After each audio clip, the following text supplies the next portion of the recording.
C'est donc une dispute conjugale qui aurait brisé le cœur de cet homme. Ça diminue un petit peu la douleur là ou pas du tout, monsieur Loison? Vous êtes en train de refaire un infarctus là, hein? Il s'appelle Véronique, Agnès, Gauthier ou encore Jalel. Ces médecins, pas comme les autres, sont urgentistes. Plus qu'un métier, une vocation. Le docteur Julier travaille aux urgences de Dreux depuis plus de 20 ans. Ça fait partie de ma vie. C'est pas un métier, c'est une passion qui est intégrée à ma vie. Ça fait partie de moi et j'ai pas envie de faire autre chose. Dès l'enfance, Véronique voulait être médecin. Pendant ses premières années d'études, elle envisage un temps de s'orienter vers l'humanitaire ou la pédiatrie, jusqu'au jour où elle découvre les urgences. Et depuis, le feu sacré ne l'a jamais quittée. Le jour où je me lèverai en me disant ça me fait suer d'aller travailler, je changerai de boulot. Ça fait 20 ans que je dis ça, ça fait 20 ans que j'ai pas changé. Donc, Nous sommes à Épernon, à l'extrémité du département, à 30 km de Dreux. Les pompiers ont appelé en urgence le SAMU. Un homme âgé de 66 ans se plaint de douleurs thoraciques. Des douleurs particulièrement inquiétantes chez ce patient, qui a déjà été victime de 2 infarctus. C'est arrivé il y a une trentaine de minutes maintenant. Il est à l'intérieur, il est sur le brancard. il est à l'intérieur, il est sur le brancard. Bonjour monsieur. Je suis le docteur du SAMU. Expliquez-moi ce qui vous arrive. Vous avez mal à la poitrine. Ça fait combien de temps que vous avez mal? Je sais pas. Vous savez pas? Au moins une demi-heure, une heure. Ça fait une demi-heure ou une heure, il est 9h20 là. Vous avez déjà fait des infarctus, c'est ça qu'on m'avait dit? Oui, 2. 2. Et pour vous, c'est la même douleur que celle que vous... D'accord. Donc pour vous, c'est la même chose qui recommence. Vous faisiez quoi quand la douleur a commencé? Vous marchiez? De chaque côté. Et on est baissé à la fin, elle est revenue à 120 km. Bon, attends, vous êtes gentil, mais j'entends rien là. On peut couper le moteur? Au moins le temps que j'écoute là. Le docteur Julier réclame le silence pour pouvoir entendre au mieux les battements du cœur du patient.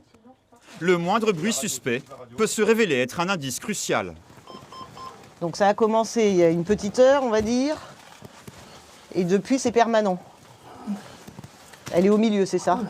Est-ce que la douleur va quelque part? Est-ce que vous avez mal dans le cou, dans les bras? J'ai mal au bras au départ. Au départ? Le bras gauche, le bras droit? Le docteur Julier a peu de temps.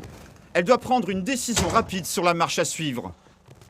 Pour être sûre de ne pas passer à côté de quelque chose, elle n'hésite pas à interroger la femme du patient. Je vais voir son épouse 2 minutes. Elle est où, sa femme? Elle est derrière, elle est ici, là. Bonjour, madame. Je pense qu'il est en train de refaire un infarctus, de ce que j'en ai vu rapidement. Et là, qu'est-ce qui s'est passé? Vous étiez avec lui quand il a commencé à avoir Non, mal? pas du tout, parce qu'on s'est Non. disputé et il est parti sur Chartres à pied. Il a marché D'accord, pas donc mal. il est parti à pied. Il est parti à quelle heure? Oh, je ne sais pas, il est parti, il était midi et demi et puis D'accord. il m'a appelé, il était 8h. En me disant viens vite me chercher parce que j'ai mal dans la poitrine. D'accord, donc c'est à 8 heures que la douleur a commencé. Oui. C'est donc une dispute conjugale qui aurait brisé le cœur de cet homme. Ça diminue un petit peu la douleur là ou pas du tout, monsieur Loison? Vous êtes en train de refaire un infarctus là, hein? Donc on va vous emmener en coronarographie pour faire la coro en urgence et ou la dilatation. Là, vous restez au repos tranquillement, on a commencé le traitement. Allez, on est parti. L'homme ne pensait pas qu'une scène de ménage le mettrait dans tous ses états, après tant d'années de mariage. Pardon? Je suis colérique. Vous êtes colérique?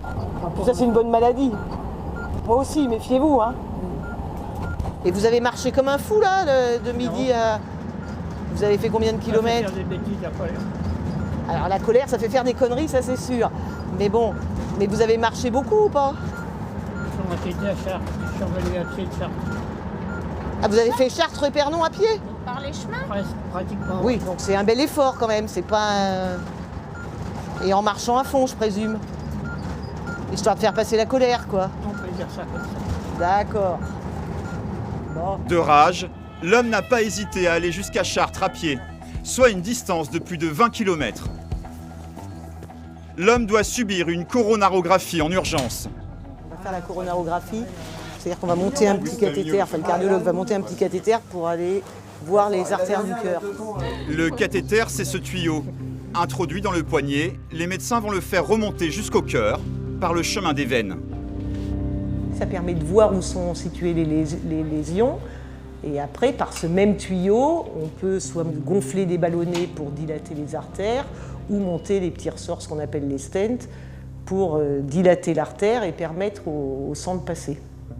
Une fois encore, les secours ont pu intervenir à temps. C'était une vraie urgence? Ah oui, tout à fait. Oui, parce qu'il faut, il faut le déboucher rapidement pour pas qu'il ait de séquelles. Et là, C'est ce qui est fait. d'après vous, il aura des séquelles? A priori non, parce que là la ventriculo fonctionne bien et le thrombus a été la sténose a été débouchée, donc ça reperfuse bien. La circulation se fait bien dans les coronaires, donc c'est a priori bon pronostic là.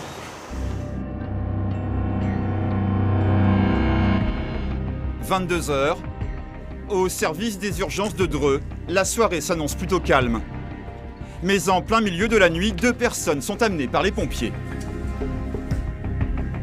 Je t'amène 2 victimes.